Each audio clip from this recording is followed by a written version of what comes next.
Hello, my snacks. Welcome back. My name is Jack, the snack that smiles back. Today, we're checking out some relationship advice, the great subreddit full of people who clearly don't know how to date. Those who wonder, I'm having to resort to the advice from strangers to know if my partner's being honest with me. Should I still date them?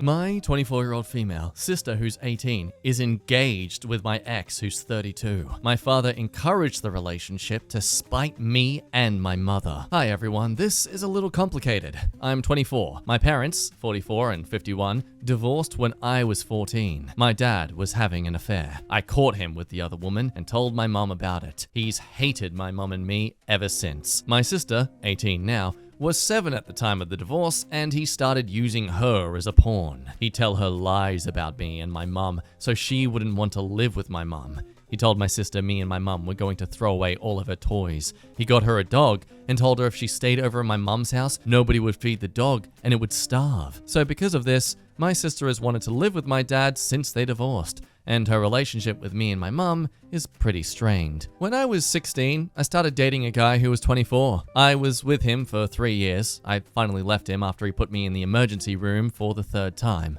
I just left with my car and the clothes I had on in the ER. I left everything else and drove back to my mum's house. Now my sister announced on social media she's engaged to him.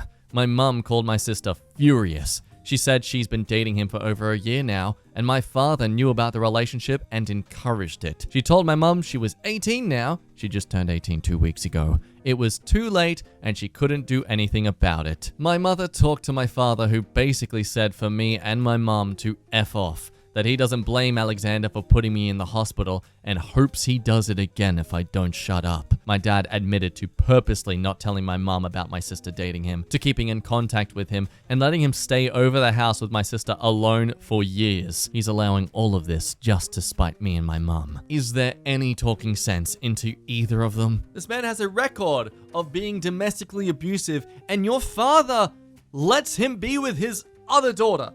Like, wow, if this wasn't evidential as to how much of a terrible man this person is, that he would let his own flesh and blood be around what is clearly a disgusting human being. But I mean, what can you do here? The 18-year-old has clearly been manipulated by the father, and she's fallen for it hook, line, and sinker because she's only freaking 18. I genuinely don't know what you could do. Since she's your sister, I think you should at least try to talk to her. She's being groomed by this man, and your father is encouraging his pedophilia. Some people genuinely think you should just give up.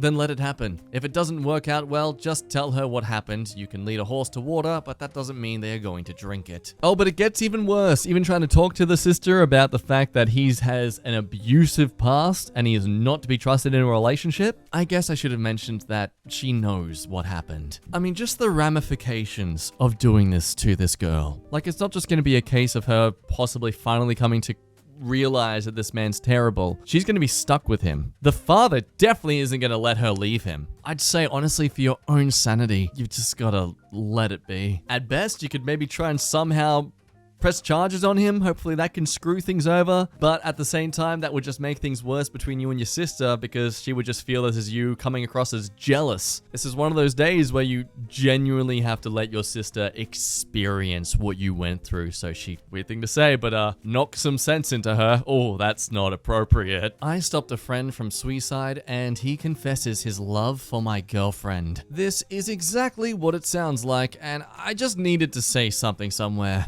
A background, I've had this girlfriend for a while. Let's name her Katie. She has made me so happy, and she's the most beautiful girl I've ever known.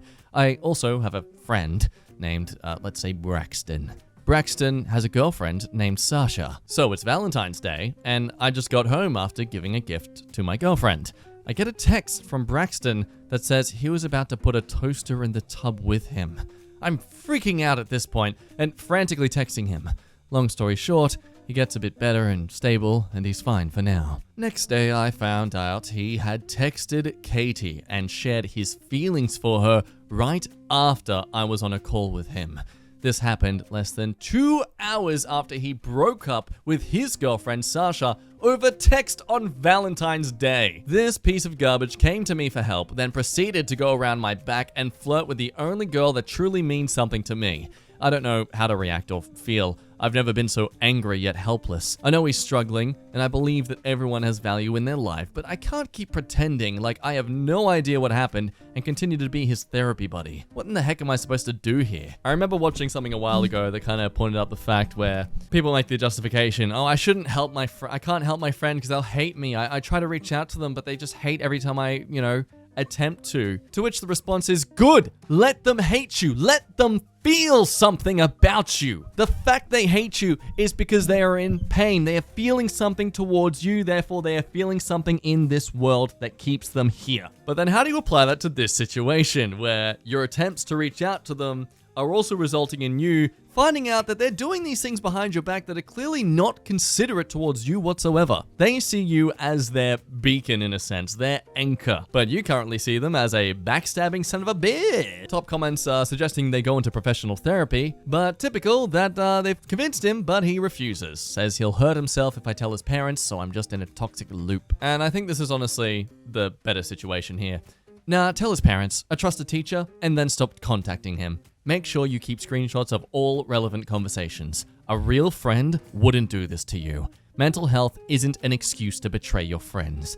You can have a concern for his safety and well-being while keeping him at a safe distance. I honestly wish there was a mention of the ages here because this genuinely sounds like some young teen drama. But end of the day, you should absolutely just annoy the heck out of your friend if they're going through this kind of state. But in no way should you have to tolerate them being a terrible person to you. I know this is going to be an extra hot take, but if they pull the plug like this, end of the day, this is their choice to do it. And if you decide to go no contact on this kind of friend because they've done this sort of stuff to you, you have every right to do that without any feeling of guilt afterwards, okay? Like if he got into a worse state after you said, no, this is inappropriate, we're done. No one has the right to shame you for doing that to them because they were in this state. Like again, your mental health is not an excuse. Kanye West can have his bipolarism and all that stuff. Doesn't give him a free ride to be, publicly rude about everyone around him. Need honesty from men on this. My boyfriend used a secret Instagram to flip through pages of girls I asked him to unfollow because they post thirst traps and half-naked photos, etc.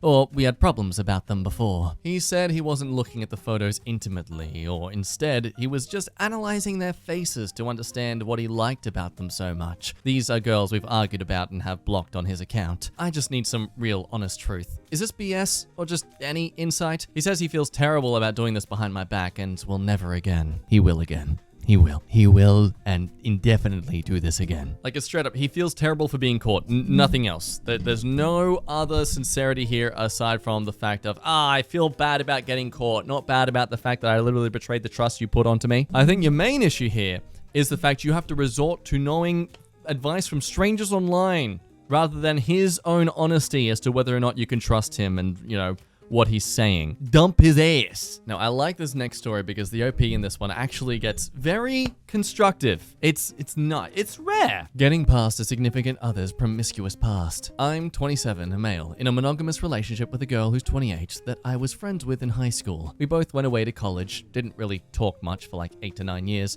and then one day, she came over and we hooked up. After a couple months of that, we decided to make it official. From talking to her, I determined that she was far from innocent. A cheerleader in college, loved to party, went to a large state school, and lived in the city for a few years. And after a couple months, my curiosity got the best of me. I asked the forbidden question, how many people have you slept with? I was expecting 20, maybe 30, but she replied with, I think I'm over 50 now. She also mentioned she's been in a foursome. Basically, they just swapped partners. She said she never really kept count like that, and she had way too much fun in college. I've only been that intimate with like 10 people, so this blows me out of the water. I love who she is now, and I know she wouldn't be who she is without her past, but sometime later, I'm still bothered thinking about all of the people who have been that intimate with her.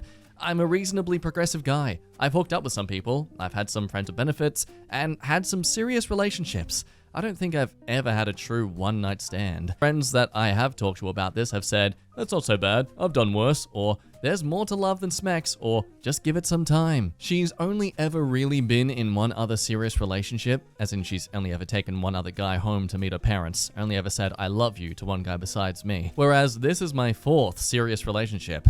Now, I'm not against casual stuff. I'm not religious. I believe in living life and exploring oneself. Why does this bother me so much, and how do I get over it? Why does it matter the number of people if we all like to get it on and have been this kind of way and active since we were teenagers? I think maybe I'm just jealous that I didn't get around as much as she did, or I'm angry at the thought of people taking advantage of her or using her for this stuff even though it was consensual. Then there's that dreaded feeling of running into her past flings, which has already happened once. I enjoy my time with her and we live together now, so it's serious. I don't want this to be the one negative factor in our relationship. How can I get past this? She says she's changed and that everything with me is different, and I believe her. Why does the past bother me so much? So we'll go straight to the comments here for this one. Ask yourself that question. Why do you care? Also, if you don't respect her for it, then that is a whole other issue you have to deal with. Regardless of gender, we all enjoy that stuff. That is, if you aren't asexual. And the OP's fantastic self-reflection. I like this. And it's hard for me to figure out why I care exactly. There's definitely an aspect of jealousy and wishing now that maybe I'd fooled around a bit more and maybe lowered my standards when I was a little younger. Part of it is just imagining 50 people and it's like, damn, that's a lot. How can she possibly think I'm that special after all of that? And I'm probably subconsciously judging her a little bit, thinking that maybe she had low standards and she was easy, or she made some poor decisions. I can't really figure it out. I just can't relate. Like, I would have had to have tried really hard to sleep with that many people, I think. And it makes me question why she didn't want to stay with any of those people, or they didn't want to stay with her. But I agree with everyone that it comes down to insecurities and jealousy in my own head. I know we can't change the past, and I know she didn't really do anything wrong. And I think that right there is just the mentality for a lot of these kind of folk. Unfortunately, not many actually have the mentality as well to reflect on it. It stems from that. It just stems from that alone. How can she possibly think I'm special after all of that? And as someone personally with experience, I can assure you that the numbers do not equate to quality. It is... oh, does it not? Of the amount of people I've been with, I'd say maybe 5% of those were actually, a good experience. That being my hand. No, seriously. That wasn't 50 great experiences. That was just 50 attempts, 50 tryouts, 50, yeah, you'll do. And I think one, as guys, even girls in general, when it comes to someone with a lot of partners, if your partner doesn't give you that openness and inclusivity to try and explore with them and, isn't afraid to be like, hey, I enjoy this. I've learned this is really good. Let's try this. And, they give you the chance to try and be good at it with them. If they don't give you that, get rid of them. They're clearly just treating you as another number as well. If they want to be with you, they're going to actually try and, bring you into this lifestyle that they've got a backing of. That's all I have to say. If you're insecure about your partner's history, remind yourself that it's your insecurity that's the problem, not their past. Should I risk choosing the boy I love over the boy who loves me? There was a guy I loved before, but he fricked up and hurted me so much. He cheated several times and made me lose confidence. But I gave him a second chance, and now he changed. Like, really. He's the nicest. He helped me find the confidence I lost because of him. He would do anything for me now, but I can't manage to catch feelings again. It's been a year and I just can't. I'm afraid because I know no one else will do the things he does for me now, and no one will love me as hard as he does. And, there's this guy I met, I just fell in love with. He's nice and all, but obviously he won't do all the things this other guy does for me. The thing is, there's my boyfriend who loves me, but I sadly don't. And then there's this guy I love, but who probably won't love me the way I want. I don't know how to cope with this situation, honestly. I should probably remain single for a while, but first, it's hard to leave my boyfriend knowing he really loves me. And secondly, it's hard not to give a chance to the boy I fell in love with. What do y'all think about it? There's that old saying where if you love two people, be with the second person, because if the first one was as amazing as you thought it would be, you wouldn't have loved you wouldn't have fallen in love with the second person in the first place. But that said, you seem to be diving into this next relationship under the context that they suck. It's all well to learn from what you enjoyed from your past relationships and have that as your standard, okay, this is what I really appreciated about them. This is what I want going into, a future relationship. But at least give that other person time and a chance to understand that's what you want. It sounds like you just assume he's not going to be able to meet these expectations. And that's not even diving into the fact that you clearly are already done with this first guy. What, you're going to stay with him just because he likes you? There's a reason why incels are a thing, because that's not what you should do. You don't be with someone just because they like you. You be with them because you like them back. It's a bit of a, on one hand, you're not helping yourself, and on the other hand, you're disrespecting them as well because you don't genuinely like them. You could also do this thing that's probably the better situation, honestly.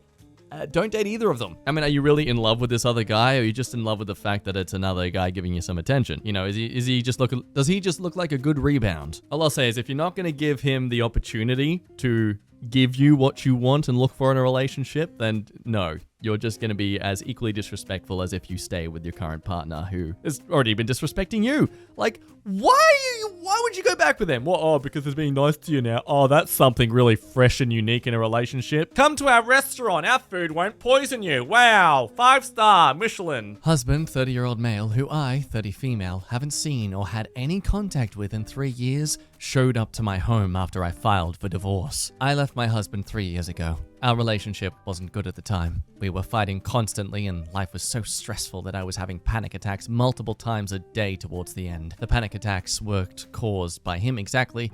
They were caused by the things I had to do because I was married to him. Example, excessive socializing, volunteering on committees, feeling like I had to look and act a certain way, etc. I'm not proud of how I left. I never had a conversation with him or anything. I just upped and left one day when it got too much. I pretty much had a breakdown, and it was only 8 months later I had gotten help that I realized just how screwed up what I did was. In all of that time, he has never once tried to contact me, and I was too ashamed to reach out to him after what I'd done. It's been over 3 years, and I finally took the steps to dissolve our marriage, as I believe we both deserved the chance to move on. I wasn't expecting him to show up at my home, considering as far as I was aware, he lived in a different continent to me, but he did. He was angry at me and wanted to talk. He claimed he always knew where I was, but he was waiting to see what I would do. Now that I had made my move, he was making his. I wouldn't let him inside, even though he wanted to talk. He refused to leave and said I owed him a conversation and that I wouldn't get my divorce without it. I finally agreed to go for dinner with him on Friday so he would leave, but I'm terrified. I don't know what to say or how to act. I feel like the dinner is going to be awful, but I also do feel like I owe it to him. Does anyone have any advice on how to handle this? This kind of reminds me of the PS5 story again, but this husband clearly knows boundaries to a degree. I'm mixed feelings about this because the way she explains his behavior is definitely, red flags, but he also got left just out of the blue on his own. I mean, it's you gotta kind of vouch for him to be legitimately upset about her. Yes, refusing to leave, not the best thing to be doing, buddy, in your situation.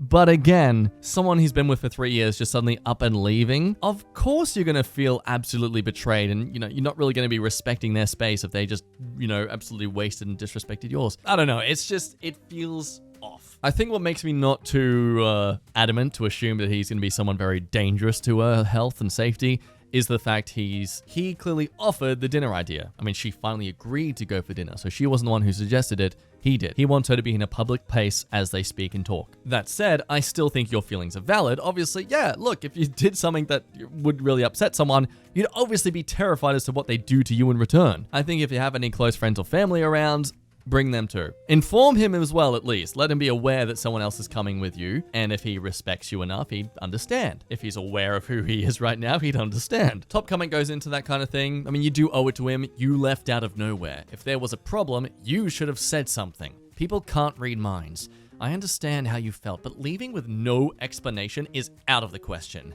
Though, him waiting for 3 years to see what you would do is a bit weird, I'll give you that. As long as you're safe and take something with you to protect yourself and go somewhere public and make sure you have your own ride to and from, then you should be okay.